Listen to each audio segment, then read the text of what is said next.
தேவனுடைய பரிசுத்த நாமங்களுக்கு மகிமை உண்டாவதாக. தேவனுடைய சித்தம் என்ன என்பதை குறித்து நாங்கள் வேதத்திலிருந்து பார்த்து கொண்டு வருகிறோம்.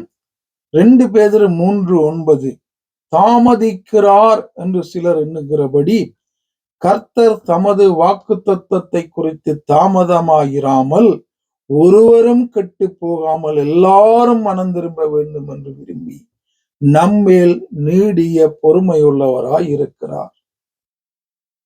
அவருடைய சித்தம் எல்லாரும் ரட்சிக்கப்பட வேண்டும். அப்ப அதற்காகத்தான் ஆண்டவர் இந்த நாளிலும் அவருடைய வருகையை தாமதித்திருக்கிறார் என்பதாக வேதம் இங்கே சொல்லுகிறது. ஒருவரும் கெட்டு போகாம எப்படியாவது எல்லாரும் மனம் திரும்ப விட வேண்டும் என்பதற்காக ஆண்டவர் தான் கொடுத்த வாக்கு தத்தத்தை, வார்த்தையை, அந்த தீர்க்க தரிசனத்தை அவர் தாமதித்து கொண்டிருக்கிறார். நேற்று நாங்கள் பார்த்தபடி அந்த ஒரு ஆட்டை தேடி அதுவும் தன்னிடத்தில் வந்துவிட வேண்டும் என்று அதற்கு பின்னாக ஓடுகிற எஜமானை குறித்து பார்த்தோம். அதே காரியத்தை தான் இந்த ஆண்டவர் இந்த நாளில் சொல்றாரு.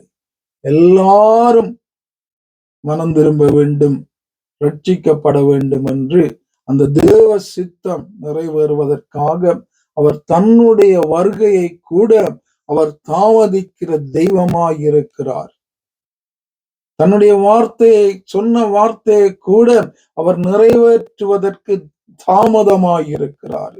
அவருடைய இரக்கம், அவருடைய கிருபை, அவருடைய அன்பு, அவருடைய பொறுமை, அவருடைய சாந்தம்.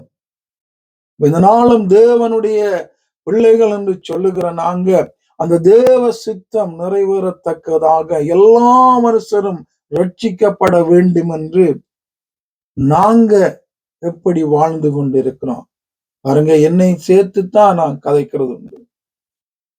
முதலாவது நான் பேசுகிற செய்தி எனக்கு அது என்ன மாத்தணும், என்னோடு பேசணும், எனக்கு குத்தணும், என்ன உணர்த்தணும், அது என்னை தேவனுடைய ஆலயமாய் கட்டணும், மாற்றணும் என்று மாற்றணும் முதலாவது. இரண்டாவது கேட்கிறவர்களையும் அப்படியாக தேவனுடைய வார்த்தை மாற்ற வேண்டும்.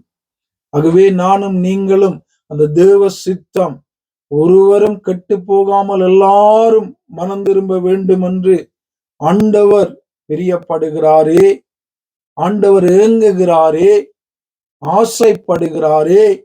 நானும் நீங்களும் எப்படி இருக்கிறோம்? ஆவியானவர் தொடர்ந்து எங்களை நடத்துவாராக. ஆமென்.